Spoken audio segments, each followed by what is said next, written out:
училищата. Ние учениците от училището Христос Унов инициирахме подготвяме повеќе активности кои се надеваме дека ќе ги добиват нашите идеи и видување за тоа како треба да се спадат и применуваат човековите права. Целта на овој отворен ден за граѓанско образование е да се поттикне и изголеми свеста на луѓето за примена на човековите права во локалната заедница, како и будење на свеста како обврска и должност до лицата со посебни потреби, не дискриминирајќи ги од останатите. Посебен акцент ставаме на глобалното затоплување како и ефектите кон рециклирањето ги има во светот. За целокупната иницијатива, подготовка и реализација сакаме да отплатиме благодарност за соработка на директорот на училиштето, стручната служба, оделенските предмети и наставници. Благодарим на вниманието и живејте. Както 4 отделение учихме да зборуваме за комплекс.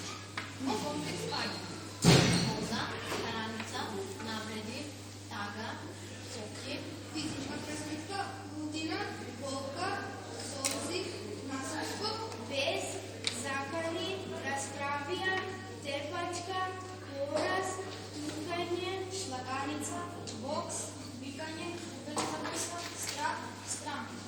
лоза,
тренера. Скакахме на јажи и вртевме главок. Одборот развршуваш на треверот, беа нашите другари ученици и не бодреа и навикаа за нашата победа. И се беше толкова се навека на Христина и Игор. Игор е високо, тромањесто дете, малко манден, музикозбуден двобор.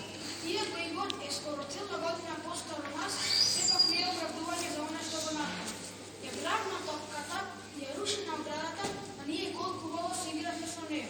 Потоа се стрча кон девојчината и насла им го оседе јажот. И му девојчана се избои и му рече: Што се случи со тебе? Игор го отвраќа со посмех. Потоа одврна му рече: Одма да ни донесеш друга топка. Игор го отвраќа: Ти ли ќе ми кажеш што сакам ќе правам? Нас тоа не вале на гарани. Се зарезе.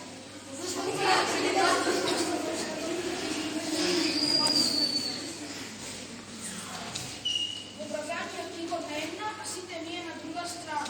Ние строили скубаво постапките на Игор. Тој не кажа, што бараме тука и зошто не сме го викнали него, но тој не беше дел од оваа екипа, затоа што претходно не ги почитуваше правилата за игра. Почна да не гледа чудно и да не навредува. Не внимаваше на зборовите кои ги кажа. Вие сте глупави, проста, знаете ништо, знаете кој сум јас, најдобар сум од сите. Зошто имате тупка на кошарка, кога сте мали како джуджи? Тоа не е тупка, тоа е балон. Не престануваше да вика и да не навредува. Игор ја наведна главата и почна веќе да размисли. Сети од зборовите на својата мајка.